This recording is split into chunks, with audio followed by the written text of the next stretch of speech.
Olá, o meu nome é Pedro Correia e este é o sétimo vídeo da série de vídeos de introdução à programação em Python, e neste caso vou falar sobre estas condições, if, elif e else, que basicamente são perguntas que nós fazemos no nosso código. Fazemos perguntas ao próprio código, no fundo, que, que vão fazer com que se executem certos comandos se elas forem verdadeiras e não se fazer os mesmos comandos se elas forem falsas. Vou começar por dar aqui um exemplo, que é dizer que A é igual a 1, e vou perguntar ao meu programa se A é de facto igual a 1. Eu, quando meto aqui os dois iguais, estou a fazer uma pergunta. Quando estou a meter um igual, estou a fazer uma atribuição. Portanto, se eu metesse aqui apenas um igual, isto estaria errado e provavelmente não iria correr. Neste caso, como quero fazer a pergunta se A é igual a 1, meto dois iguais.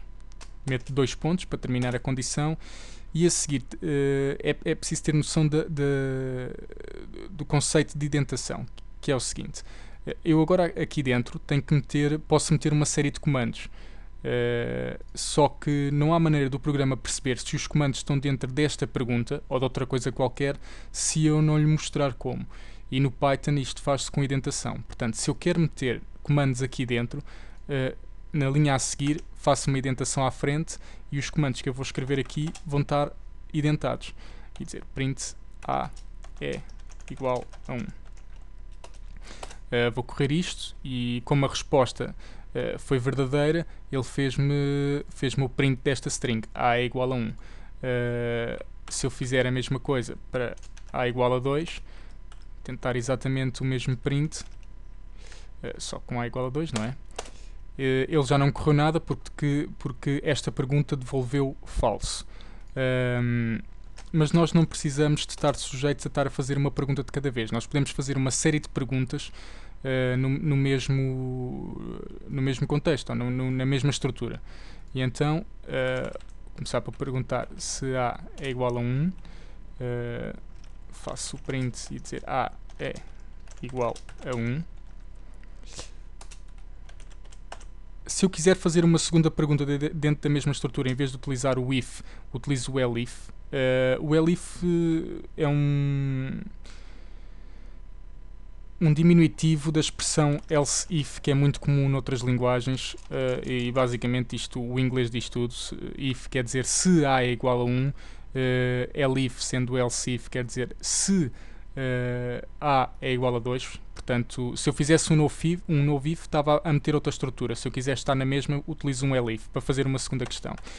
E eu faço A igual a 2, e vou meter um comando aqui dentro do A. Eu não estou limitado a apenas um comando por pergunta. Posso meter aqueles que eu quiser. A é igual a 2. Elif A é igual a 3. Print A é igual a 3. Vou correr isto. E então o que aconteceu aqui foi que A era igual a 2, a 3, desculpem, e ele foi à primeira pergunta. Como devolveu falso esta pergunta, ele não fez o comando que estava cá dentro.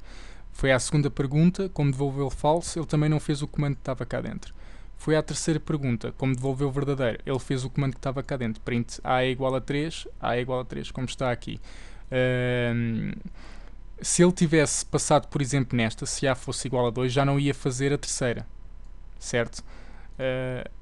Agora, um exemplo contrário, e eu vou meter aqui A igual a 4, por exemplo, e vou tentar fazer todas as questões que estão para cima. Print A igual a 1.